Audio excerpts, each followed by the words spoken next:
Retrouvez Clubhouse avec parionsweb.fr. FDJ.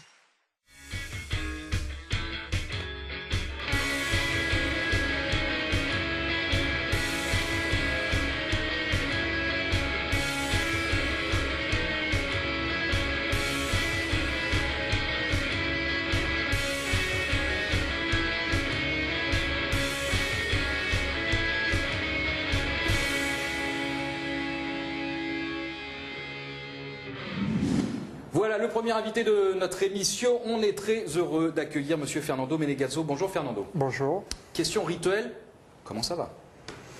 Ça va, ça va. Physiquement déjà Fernando. La semaine dernière vous aviez un petit souci avec vos adducteurs. J'ai passé une échographie, donc on craignait une déchirure musculaire, mais non, c'est une tendinite au tendon. Donc je me suis reposé le week-end, 3 jours de repos. Donc j'ai repris la semaine de travail, normalement comme les autres coéquipiers, et j'ai rien senti. Donc un point positif pour cette semaine. Voilà, ça veut dire que vous êtes opérationnel, bon pour le service. Tampon apte pour le service ce week-end à Nancy. C'est un match que vous appréhendez de quelle manière? C'est compliqué sur synthétique? Pas forcément. Nancy, ça laisse pas que des mauvais souvenirs. C'était notamment la Coupe de la Ligue à l'automne dernier avec une victoire. Oui, on a pu jouer ce match des coupes sur ce terrain synthétique. Donc on a plutôt bien joué, on a fait un bon match, on a éliminé cette équipe de Nancy. Là, c'est tout un autre contexte. C'est le championnat, c'est une équipe qui n'est pas encore sauvée. Donc c'est une équipe qui va jouer ces 3 points avec beaucoup de courage. Et c'est à nous de continuer avec une bonne prestation à l'extérieur et réussir à prendre les 3 points. À l'extérieur d'ailleurs, vous êtes plutôt convaincant. Vous prenez plus de points, on va dire, en moyenne à l'extérieur qu'à domicile. C'est de bon augure? Ben, ça peut s'expliquer par rapport à l'adversaire qui peut-être nous attaque plus, nous laisse plus d'espace. Peut-être aussi on n'a pas trop la pression de nos supporters comme c'est le cas cette année à la maison. Je crois que presque tous les matchs on est sorti sur le sifflet. Il y a des joueurs qui ont un peu du mal à supporter ça et donc leur prestation, leur confiance n'est pas toujours au top. Donc à l'extérieur ça se voit moins. C'est vrai, c'est la première fois, il me semble, que j'entends de tels propos. Le Achaban, les supporters peuvent avoir une influence, pas forcément positive, c'est ça? Ça peut inhiber certains joueurs ou... Ça peut, oui. Je crois qu'il faut vraiment être costaud dans la tête. Il faut y avoir un mental très fort pour pouvoir faire abstraction de ce sifflet et rester dans son match. Parce que si on n'est pas costaud mentalement, le ballon peut commencer à brûler au pied. Donc c'est là qu'on précipite et qu'on commet beaucoup d'erreurs.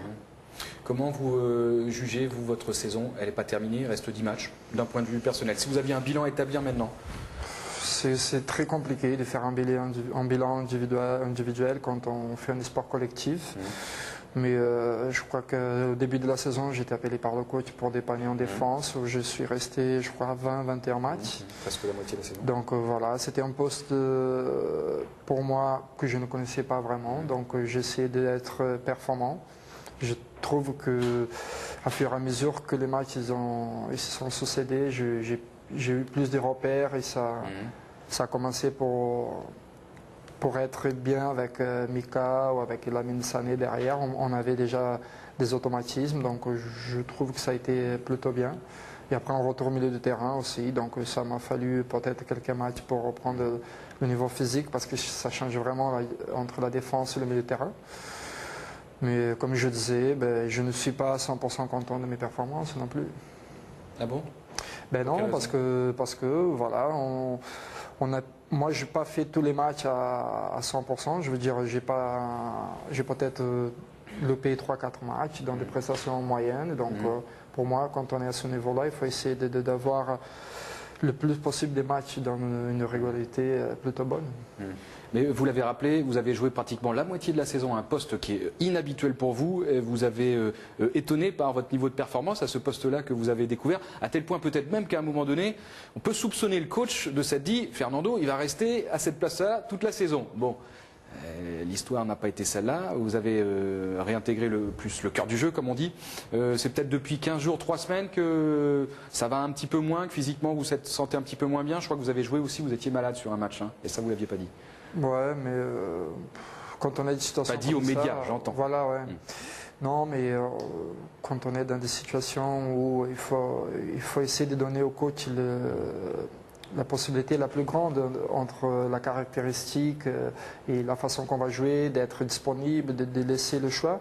Ben, même quand on a un petit souci, on doit être disponible. Donc il y a eu des matchs où j'étais pas 100%, mais que je me suis rendu disponible pour ce choix.